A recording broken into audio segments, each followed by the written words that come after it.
আমার নবী বলছেন ফজরের নামাজের 2 রাকাত যে সুন্নাহ আছে, এই 2 রাকাত সুন্নাত নামাজের মূল্য হচ্ছে জমিন থেকে আসমান পর্যন্ত যতটুকু জায়গা তত পরিমাণ সওয়াব।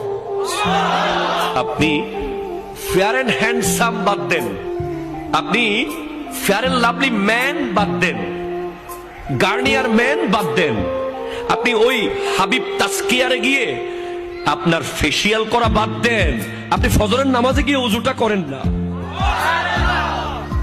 তারপর দেখেন না আপনার চেহারার গ্লেজ কি কেমন মারে।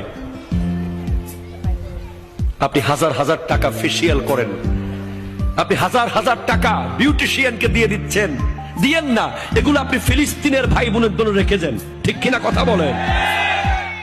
আপনি লক্ষ লক্ষ টাকা বিউটিশিয়ানকে দেওয়ার দরকার নাই, আপনি 5 ওয়াক্ত 5 বার ওযু করেন না, আপনার চেহারা দেখলেই শত্রু কাবু হয়ে যাবে, ঠিক কিনা কথা বলেন?